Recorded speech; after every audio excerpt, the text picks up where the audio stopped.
Bonjour, j'espère que vous allez bien. Je suis ravie de vous retrouver aujourd'hui pour vous parler éponge à maquillage. Et je veux vous parler, j'ai un cheveu collé dans la bouche, de la Beauty Blender. C'est donc un jeu, vous avez une semaine pour participer. Vous allez gagner la grande, la petite, tout ça dans une petite boîte avec le savon solide pour laver vos éponges. Toutes les informations se trouvent dans la barre d'informations. Je n'aime pas du tout le fond de teint. Je suis une anti-fond de teint parce que je trouve ça très beau sur Monica Bellucci, Sharon Stone, allez, sur les belles nanas d'Instagram. Mais sur moi, ça fait une autre personne en fait. Je trouve que ça fait un effet plâtreux.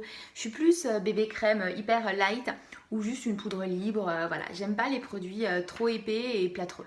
J'ai testé cette éponge et ça a complètement changé ma vision du fond de teint. En fait, le résultat est tellement beau, tellement naturel.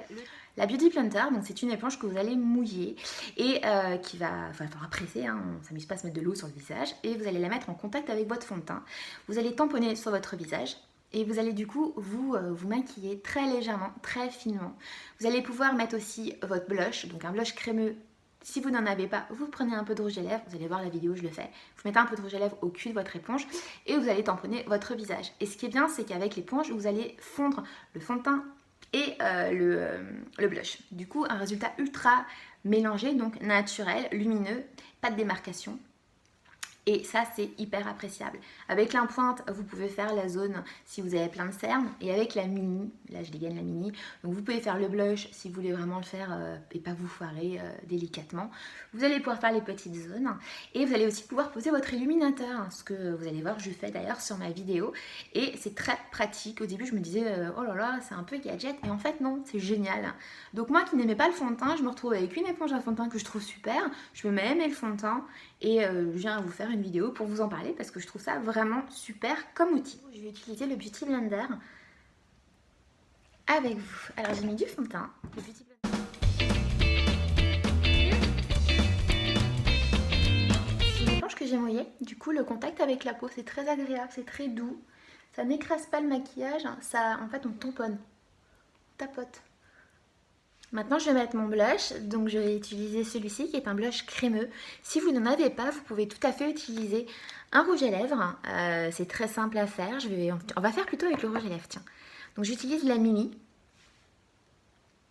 Je mets un petit peu de rouge à lèvres sur le côté bombé. Hop.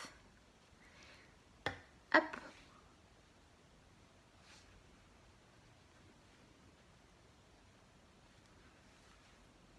Et le côté éponge, ça permet de vraiment faire un maquillage très naturel.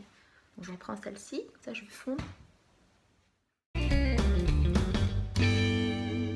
Je vais même utiliser cette éponge pour l'highlighter. Alors j'utilise l'highlighter Mary Lou Highlighter. Si vous n'en avez pas, utilisez vos palettes pour les yeux. Souvent vous avez un fard champagne et ça se rapproche tout à fait de cette couleur-là. Donc moi j'utilise la pointe de mon éponge. Je mets un petit peu de poudre et je vais travailler donc la pointe de mon nez pour apporter de la lumière, ma pommette. Là on voit que ça capte tout de suite.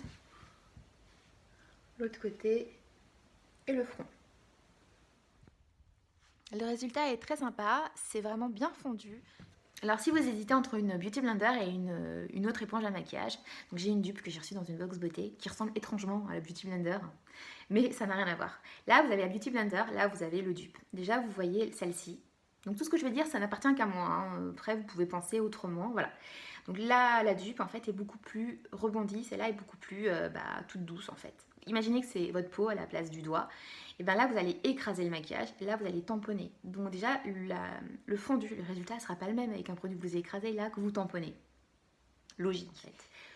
La finesse n'est pas la même, là c'est beaucoup plus fin, là c'est beaucoup plus grossier. Le confort sur la peau, quelque chose qui rebondit, quelque chose qui est souple et qui est doux, c'est beaucoup plus confortable. Et le rendu n'est pas du tout le même final en fait. Là, vous allez avoir un résultat professionnel.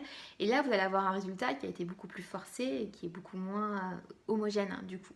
Qui c'est moins fondu, qui est moins beau. Voilà.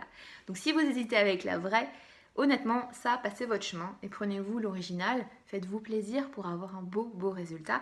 Après, vous la lavez et vous l'entretenez bien et elle vous durera longtemps, donc ça vaut le coup. Si vous avez aimé cette vidéo, n'hésitez pas à liker. Si vous avez aimé mes cheveux, à liker aussi. Si vous avez envie de me revoir, à vous abonner. Je vous dis à bientôt pour de prochains moments ensemble. Salut!